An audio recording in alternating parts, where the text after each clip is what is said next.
এত একজন কালো সাহাবী, কালো হলে কি হবে? আল্লাহর কাছে অনেক ভালো। সুবহানাল্লাহ বলেন, আল্লাহর কাছে অনেক ভালো। এই ভালো হওয়ার কারণে আল্লাহ পাক রব্বুল আলামিন স্বয়ং জিবরাইলের মাধ্যমে নবীর মসজিদের মুয়াজ্জিন বানায়া দিয়েছে। হযরতে বেলালের ভিতরে তাকওয়ার কত পাওয়ার, কি পরিমাণ তাকওয়া, কি পরিমাণ আল্লাহর ভয়। এই বেলাল উমাইয়ার বাড়িতে কাজ করে, পাপিষ্ঠ উমাইয়ার বাড়িতে। একদিন হযরতে বেলাল মনে মনে আল্লাহর জিকির করতেছে, আহাদ আহাদ বলে জিকির করে।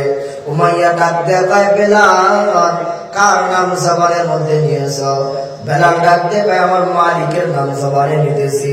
উমাইয়া ডাক দেয়, কয় তোরা কে কোথায় আছো? বেলালের বেতন সামনের মাস থেকে বাড়ায় দিবি, কারণ বেলাল যে আমার নামে জিকির করতেছে। হযরতে বেলাল ডাক দিয়া কয়, উমাইয়া আমি তোর নামে জিকির করি না, আমি জিকির করতেছি আমার রব্বে কাবা।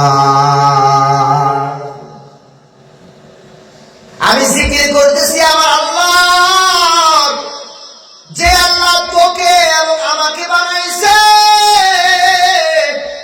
ওই আল্লাহর নামে জিকির করতেছি। আহাদ আমার আল্লাহ এক। আমার আল্লাহ কয়জন? জোরে বলেন আমার আল্লাহ কয়জন? আরো জোরে বলেন আমার আল্লাহ কয়জন? আরো জোরে বলেন আমার আল্লাহ এক, আমার আল্লাহ ওয়াহিদ। আমার আল্লাহর কোনো অংশীদার নাই, কোনো শরীক নাই, লা শারীক কেউ নাই। আমার আল্লাহ একজন। বেলাল বারবার আহাদ আহাদ বলে উচ্চারণ করে। উমাইয়া ডাক দিয়ে কয়, বেলাল জবানে আর এই নামটা নিও না। বেলাল ডাক দিয়ে কয়, নামটা তো আমার রক্তের সাথে মিশে গেছে, ভুলা তো আর সম্ভব না। সুবহানাল্লাহ। বেলালের উপরে অত্যাচারে স্ত্রী ঘোড়া চাপায়া দিল।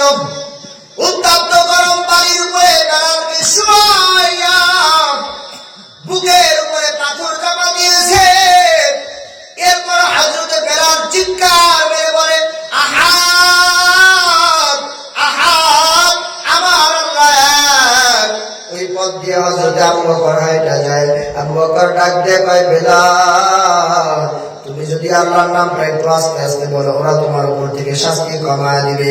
হযরতে বেলাল ডাক দিয়ে কয়, ভাই আবু বকর, উমাইয়া আমাকে শাস্তি দিয়া যেই মজা না পাই, তার চাইতে বেশি মজা পাই আমি আল্লাহরে ডাইকা। সুবহানাল্লাহ বলেন। ও আমাকে কষ্ট দিয়া যেই মজা পাই, তার চাইতে বেশি আমি মজা পাইতেছি আমার আল্লাহকে আহাদ আহাদ বলে ডাইকা। হযরতে আবু বকর ডাক দিয়া কয়, উমাইয়া বেলালকে আর মারিও না, বেলালকে আর মারিও না। আমাদের কাছে বিক্রি করা অন্য হয়, আমার কাছে তোমাদের লাইনের একটা গোলাম আছে, তারে নিয়ে নাও আর বেলালকে দিয়ে দাও, অন্যায় বিক্রি করে দাও। উমাইয়া বিক্রি করতে রাজি হয়ে গেল। আবু বকর নবীর কাছে গিয়া কয়, পয়গম্বর আপনার প্রিয় সাহাবী হযরতে বেলালের উপরে এত পরিমাণ অত্যাচারে কষ্টের স্টিম ঘোড়া চাপায়া দিয়েছি, এত পরিমাণ কষ্ট। বেলালকে উত্তপ্ত গরম বালির উপরে শোয়াইয়া বুকের উপরে পাথর চাপা দিয়েছেন। বেলালকে কিনে আনার কথা বলেছি। নবী ডাক দেখা, আবু বকর যখন বেলালকে কিনে আনবা আজাদ করার জন্য, তখন আমি মুহাম্মদের কাছ থেকেও টাকা নিয়ে যাইবা, কিছু অংশীদার হতে চাই। কারণ আল্লাহ পাক রব্বুল আলামিন যদি হাসরের ময়দানে ডাক দিয়া বলে, বেলালকে আজাদ করার বেলায় কে কে টাকা দিয়েছো, আমি নবীও তখন হাত তুলে বলবো, আল্লাহ বেলালকে আজাদ করার বেলায় আমি মুহাম্মদেও কিছু টাকা দিয়া অংশীদার হয়েছি, আমিও ভাগ ওখানে হয়েছি। কে সেই বেলাল? আল্লাহ নবী কয়, বেলাল কি এত দামি আমল করেছো? আমি নবী জান্নাত ভ্রমণে, তুমি জমিনে হেঁটে যাও, হাঁটার আওয়াজ জান্নাতে পাই। আরো জোরে হবে না? একটু জোরে হবে না? ঘুম আসতেছে আপনাদের? জোরে কয় না, ঘুম আসে? আর কিছু এরপরে মনোযোগ দিয়ে দেবো, আর 10 মিনিট। হ্যাঁ, আর 10 মিনিট। তাহলে ঘুমায় না, সুবহানাল্লাহ আউযুবিল্লাহ নাউযুবিল্লাহ কই নাকি?